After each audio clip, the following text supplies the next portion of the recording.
हमारे सामने एक क्वेश्चन है, a conducting loop carrying a current I is placed in a uniform magnetic field pointing into the plane of the paper as shown। Magnetic field जो आपको बोला गया है वो मैग्नेटिक फील्ड आपको बोला गया है इधर की ओर है, इनवर्ड है कि आउटवर्ड है? इनवर्ड। इसमें जो करंट का सेंस देख रहे हैं वो करंट का सेंस आप देख पा रहे हैं कि आपका जो करंट है वो ये सेंस ले रहा है क्लॉकवाइज, राइट। और मैग्नेटिक फील्ड किधर की ओर है? इनवर्ड। पूछ रहा है the loop will have a tendency to, loop का नेचुरल टेंडेंसी क्या होगा कि ये सेटअप बनाने के कारण आपका लूप क्या करेगा? एक्सपेंड करेगा, कॉन्ट्रैक्ट करेगा। तो कोई एक एलिमेंट हम कंसीडर कर लेते हैं, मान लीजिए हमने ये एलिमेंट कंसीडर कर लिया। इस पे जरा सोचिए, इस पे जो फोर्स लगेगा I L क्रॉस B, इस पे जो फोर्स लगेगा वो इस तरफ लगेगा। ऐसा ही इस तरफ अगर राइट वर्ड में अगर आप सोचते हैं, करंट एलिमेंट अगर यहाँ पे सोचते हैं तो यहाँ पर जो फोर्स लगेगा I L क्रॉस B, इस तरफ फोर्स लगेगा। यहाँ पर अगर आप सोचते हैं तो यहाँ पे करंट का सेंस ये है, तो ऐसी स्थिति में I L क्रॉस B, इसमें फोर्स इस तरफ लगेगा। और यहाँ पर अगर आप कोई एलिमेंट कंसीडर करते हैं तो इसमें जो फोर्स का आप टेंडेंसी देखेंगे I L क्रॉस B। तो अब आपको ये ऑब्वियस पता चल रहा होगा कि ये एक्सपेंड करेगा कि क्या करेगा। उसको अगर हम बाहर की ओर खींच रहे हैं तो कॉन्ट्रैक्ट करेगा कि एक्सपेंड करेगा। ठीक है, इस बात को आप कैसे समझिए कि नेक्स्ट आपको मैं बता रहा हूँ। नेक्स्ट है, देखिए क्वेश्चन है, दूसरा क्वेश्चन ये है कि find the direction of force on following current element wires. Direction of magnetic field is indicated in each case. Find the direction of force। पहला जो केस है डायरेक्शन ऑफ फोर्स की बात किया है। देखिए आपको मैंने पहले ही बताया है कि कोई भी करंट कैरिंग वायर के डायरेक्शन में करंट कैरिंग वायर है जिसमें कि आपका करंट फ्लो हो रहा है और उससे मैग्नेटिक फील्ड अगर है उस पर मैग्नेटिक फील्ड ऑपरेट कर रहा है और दोनों के बीच एंगल थीटा है तो उस पर जो फोर्स लगता है I L क्रॉस B लगता है। डायरेक्शन निकालने का जहाँ तक मसला है तो मैंने आपको पहले बताया कि राइट हैंड रूल आप लगाइए, एल को बी की तरफ शिफ्ट कीजिए थ्रू ए स्मॉलर एंगल और वैसे स्थिति में देखिए कि आपका थंब किधर की ओर एडवांस कर रहा है। पहला सिचुएशन है जिसमें आप देख पा रहे हैं, पहला सिचुएशन में आप देख पा रहे हैं कि आपका जो सिचुएशन है कुछ ऐसा है, करंट जो है वो इस तरफ है राइट और मैग्नेटिक फील्ड किस तरफ है? Dot. Dot means what? Towards the viewer. तो ऐसे स्थिति में I L क्रॉस B, अगर L क्रॉस B कीजिएगा, L क्रॉस B ऐसे अगर इस क्यू को अगर आप घुमाएंगे तो उसका जो डायरेक्शन होगा किधर की ओर होगा? डाउनवर्ड होगा। किधर की ओर होगा? Downward. Downward. I L cross B, L इधर की ओर, B बाहर की ओर, L क्रॉस B किधर की ओर हो जाएगा? फोर्स।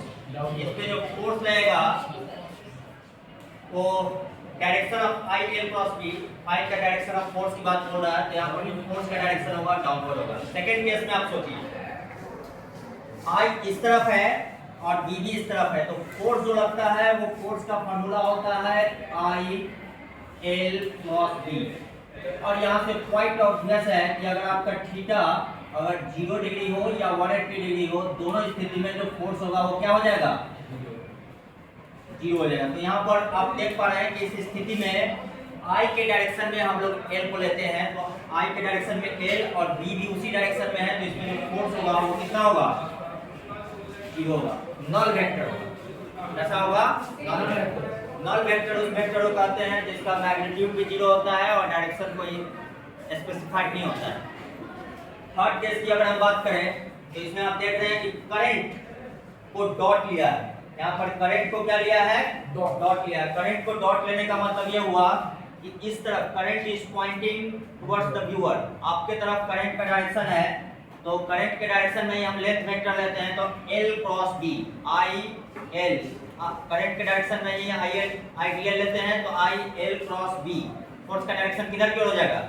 अपवर्ड डायरेक्शन होगा। इस केस में जो फोर्स का डायरेक्शन होगा वो आपका जो होगा अपवर्ड होगा। फोर्थ केस है, आप इसको देखिए, मैग्नेटिक फील्ड का डायरेक्शन आपका डॉट दिया है, मैग्नेटिक फील्ड का डायरेक्शन क्या दिया है? डॉट दिया है। यानी इसका मतलब ये हुआ कि magnetic field is pointing towards the viewer. Force की बात बोला है तो जरा एक चीज बताइए कि इस पे ऊपर वाले लेंथ की अगर हम बात करते हैं तो इस पे जो फोर्स लगेगा आई एल क्रॉस बी ऊपर की ओर। डाउनवर्ड डायरेक्शन में अगर हम बात करें तो इसके लिए हम मैग्नेटिक फील्ड इस तरफ है I L cross B vertically downward. जैसा सिचुएशन ये एग्जैक्टली वैसा ही सिचुएशन है तो जितना फोर्स ऊपर की ओर उतना ही फोर्स नीचे की ओर, ये एक दूसरे को क्या कर देगा, काउंटर बैलेंस कर देगा। यानी इफेक्टिव जो होगा वो सिर्फ ये सेक्शन होगा। तो ये सेक्शन की बात अगर हम करें तो मैग्नेटिक फील्ड जो आप देख पा रहे हैं तो बाहर की ओर है, करंट के डायरेक्शन में एल लेते हैं तो एल क्रॉस बी, एल नीचे की ओर हो गया और बी को हम एल क्रॉस बी करेंगे तो ऐसी स्थिति में थंब का डायरेक्शन किधर की ओर देख रहे हैं, टू द लेफ्ट देख रहे हैं या टू द राइट देख रहे हैं। तो इस पे जो फोर्स का डायरेक्शन होगा वो इस तरफ हो जाएगा। और जब कभी भी मैग्नेटिक फील्ड में अगर हम फिफ्थ क्वेश्चन को देखें तो जब कभी भी मैग्नेटिक फील्ड में अगर आपको कोई भी अगर ये सर्कुलर रेगुलर शेप दिया हुआ है, कोई इरेगुलर शेप भी दिया हुआ रहता है तो आप क्या कीजिए कि एंड पॉइंट को मिला दीजिए और समझिए कि वही करंट कैरिंग वायर है। करंट का सेंस ये ले लीजिए, ठीक है ना। एंड पॉइंट को मिलाइए और आप समझिए कि सिर्फ ये करंट कैरिंग वायर है। तो इस पे मैग्नेटिक फील्ड का डायरेक्शन डॉट दिया है, इसका मतलब टुवर्ड्स द व्यूअर है। तो I L cross B, L cross B अगर हम करते हैं, एल इस तरफ है बी इस तरफ है तो मैग्नेटिक फोर्स किधर की ओर लगेगा, ऊपर की ओर लगेगा। किधर की ओर लगेगा, ऊपर की ओर लगेगा। कोई भी रेगुलर शेप रहे या इरेगुलर शेप रहे अगर यूनिफॉर्म मैग्नेटिक फील्ड में प्लेस किया हुआ है तो आप एंड पॉइंट को मिला दीजिए और जो स्ट्रेट लाइन हो ऐसा समझिए कि उसी में करंट फ्लो हो रहा है। सेंस को मेंटेन रखिए। इस सेक्शन में भी हम इस एंड पॉइंट को मिला दीजिए और करंट आप देख रहे हैं इस तरफ है, यानी आप ऐसा समझिए कि करंट इस तरफ है और जब आपका करंट इस तरफ है तो वैसे स्थिति में मैग्नेटिक फील्ड भी उस तरफ है। तो ऐसी स्थिति में आई एल क्रॉस बी करने पे क्या होगा, जीरो हो जाएगा। यानी इसमें क्या हो जाएगा, जीरो हो जाएगा। तो हम इसको जस्टिफाई करते हैं। जस्टिफाई करने का मतलब ये हुआ कि आप कोई एलिमेंट यहाँ कंसीडर कर लीजिए और कोई एलिमेंट यहाँ कंसीडर कर लीजिए, ठीक है ना।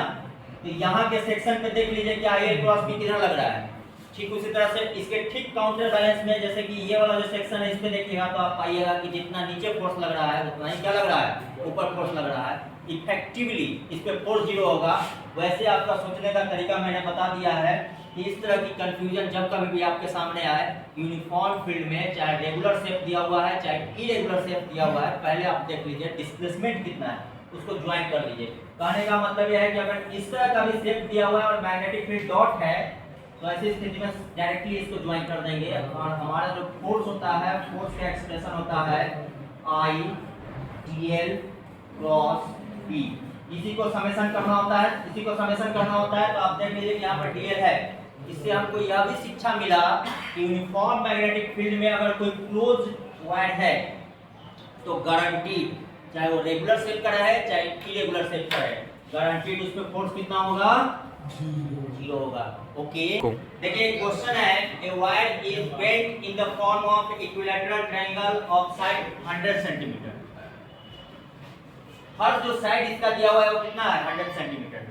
और करंट का जो सेंस आप देख पा रहे हैं इसमें करंट जो आपका फ्लो हो रहा है 2 एम्पीयर हो रहा है। क्या है ये current of 2 ampere. It is placed in a magnetic field of induction 2 Tesla. देखिए जैसे ही फिक्स्ड अमाउंट दे दिया है इसका मतलब ये यूनिफॉर्म फील्ड। मैंने आपको पहले ही बताया है कि कोई भी यूनिफॉर्म मैग्नेटिक फील्ड में अगर कोई क्लोज करंट कैरिंग वायर है तो ओवरऑल फोर्स जो होगा वो जीरो होगा। लेकिन इसमें पूछा गया है मैग्नेटिक फील्ड इनवर्ड है, क्योंकि क्रॉस आपको शो किया गया है, इससे बट नेचुरल है। ऑफ कोर्स है ये कि आपका देख रहे हैं कि मैग्नेटिक फील्ड किधर की ओर है, इनवर्ड है। करंट का सेंस आप देख पा रहे हैं क्लॉकवाइज है कि एंटी क्लॉकवाइज है, एंटी क्लॉकवाइज है। साइड लेंथ भी दिया हुआ है, ये 100 सेंटीमीटर में कितना मीटर, 1 मीटर है। पूछ रहा है the direction and magnitude of magnetic force acting on each side of the triangle. तो ठीक है हम देख लेते हैं, अगर हम सबसे आसानी के लिए हम इसी को ले लेते हैं। तो इस पे आप जरा सोचिए, करंट इस तरफ है L क्रॉस B, फोर्स जो रहेगा L इस तरफ है, मैग्नेटिक फील्ड अंदर की ओर रहता है I L। मैं बॉटम की बात कर रहा हूं, जैसे अगर मैं इसको दे दूं P Q R की बात करूं तो मैं QR साइड के लिए इंटरेस्टेड हूं। तो QR की बात करें तो QR पे करंट के डायरेक्शन में अपने हैंड को रखते हैं I L क्रॉस B। इसमें फोर्स जो रहेगा वो लगेगा, फोर्स का जो डायरेक्शन होगा वो किस तरफ होगा, अपवर्ड डायरेक्शन होगा। और फोर्स का जो मैग्नीट्यूड होगा वो होगा, क्योंकि फार्मूला होता है I L क्रॉस B और यहाँ पर देख रहे हैं एल इस तरफ है, क्योंकि ये जो पूरा आपका ट्रायंगल है वो in the plane of the board है और मैग्नेटिक फील्ड जो है वो इनसाइड इट है। तो वैसे स्थिति में आई एल क्रॉस बी ये वैल्यू आ जाएगा I into L into B. L का वैल्यू यहाँ से लेकर के प्लेस कर देंगे, मैग्नेटिक फील्ड ऑलरेडी दिया हुआ है, करंट भी आपको दिया हुआ है, तो हमको फोर्स का मैग्नीट्यूड पता चल जाएगा। जहाँ तक डायरेक्शन का सवाल है तो डायरेक्शन के लिए सब पे फोर्स का मैग्नीट्यूड इतना ही होगा। डायरेक्शन का बात है तो जो डाउनवर्ड है उस पे फोर्स लगेगा अपवर्ड की ओर। इस पे फोर्स की बात करेंगे एल क्रॉस बी, इस पे इस तरफ फोर्स लगेगा, इस तरफ फोर्स लगेगा, इस पे जो फोर्स लगेगा वो इस तरफ लगेगा, और इस पर एल क्रॉस बी इस पे जो फोर्स लगेगा वो इस तरफ लगेगा। तो आप देख पा रहे हैं ये एक्चुअली फोर्स का डायरेक्शन नहीं था, फोर्स का जो इस डाउनवर्ड वाले पे था वो किधर की ओर था, किस डायरेक्शन में था, अपवर्ड डायरेक्शन में था। क्यों था, एल क्रॉस बी। तो कहने का मतलब ये हुआ कि इसका हॉरिजॉन्टल कंपोनेंट और ये फोर्स का हॉरिजॉन्टल कंपोनेंट एक दूसरे को क्या कर देगा, कैंसिल आउट कर देगा, और इस फोर्स का ये कंपोनेंट प्लस इस फोर्स का ये कंपोनेंट इसको क्या कर देगा, कैंसिल आउट कर देगा। तब जाकर के टोटल फोर्स क्या हो जाएगा, जीरो हो जाएगा। लेकिन एक साइड पे अगर पूछा जाए तो उसका सीधा वैल्यू हो जाएगा आई एल बी, और डायरेक्शन के लिए आप राइट हैंड स्क्रू रूल आप थंब